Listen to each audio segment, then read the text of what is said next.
Y'all know how I believe I can teach anybody. Watch me and one of the self-proclaimed worst cooked in Huntsville tackle a southern home-cooked meal. Panada wet. I should record this. I should have the kid come record this step by step.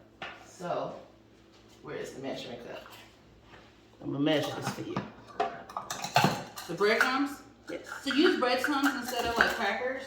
Or you can use crackers or croutons or toasted white bread, panko breadcrumbs. It really doesn't matter. You're making what the French call a panade, P-A-N-N-A, and that's just kind of like a binder. Got you. This is why some people use flour. I don't use flour. Why would you use flour when you put bread?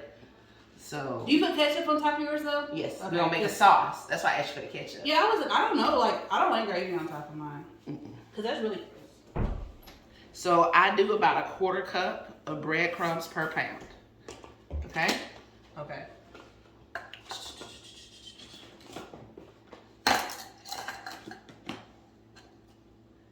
Now, unsuspectingly, I know you don't like cheese. But I probably won't taste it, right? But no, it's definitely not.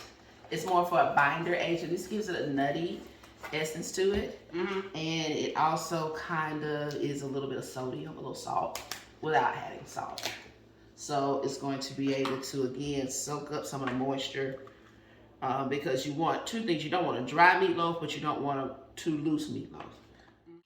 I like to put 2 eggs per pound for bindingness and then a little bit of fat, especially since we're only doing ground beef.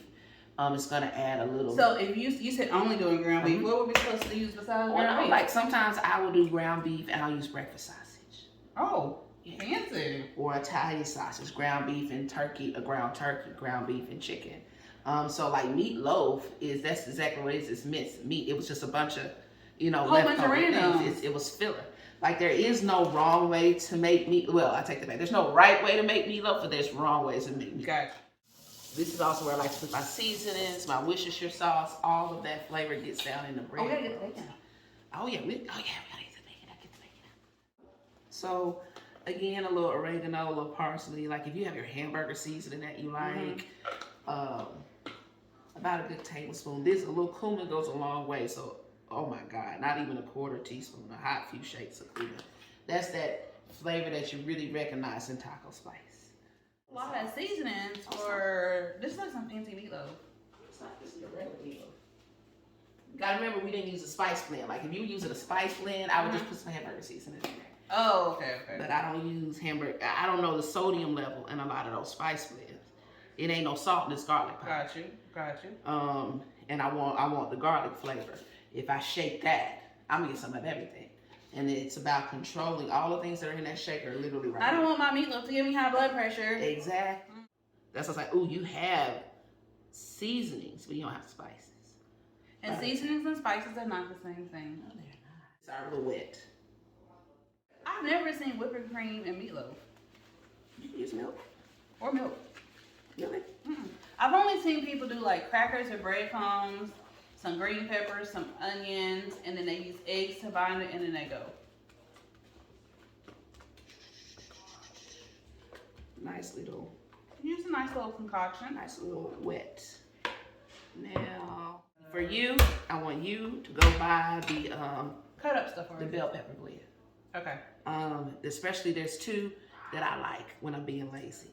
One says seasoned blend, and it will have onions, celery, bell peppers, green bell peppers. Gotcha. And then a little bit of fresh herb. And then there's the tricolor blend that will also have the large onion in it. The meatloaf. These are chives. Green onions. Scallions, not the same thing. Got you. Give me that same grassy flavor that green bell peppers would. That's why I'm keeping all the greens. Grassy flavor. Well, you know, that green flavor that bell peppers give you. It's like a sweet, grassy flavor. Grassy. She's making this very, like, you know what? When you say grassy, it sounds real vegan, like happy, and I'm like, Jonathan is like a ramen connoisseur. And my onions already diced. I do too sometimes when I have a lot. But for me, it's about practicing knife skills. And it's impressive. Why hire a chef and they just gonna sit there and open up the goddamn grocery bag? Shame on you, chef, for opening up the damn onion pack all the time in them people's house. People pay you Do money. people be watching you cook when you're at Yes, your house? just like this. Like Really? You haven't even added ground beef yet. no, that's your filler. Now we add the ground beef. Now you're mixing your beef. Because that way your breadcrumbs and seasons, your onions are together and all that other stuff. And the last thing is your meat. And then we're in there. And then we're in there. We'll form your meatloaf. Yeah, like I said, if this was like, this is 1 pound. So for 1 pound of ground beef, I would do maybe a 1/4 pound of pork. Some kind of, I don't really like Italian sausage in meatloaf. I don't. I like the breakfast sausage, the Jimmy Dean.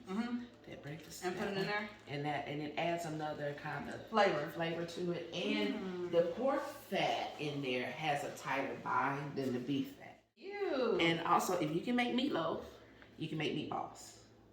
So the same thing. You would do the same thing. Do Italian sausage that I told you I don't like. And do a 50-50 beef sausage. And roll up. Yeah. So Marquita does not want to buy frozen meatballs anymore. Because you know how to, I now can know make how to it make myself. meatloaf. If you can make meatloaf, you can make meatballs. Pat this down in a bowl. Roll. I'm a free-form meatloaf type of person.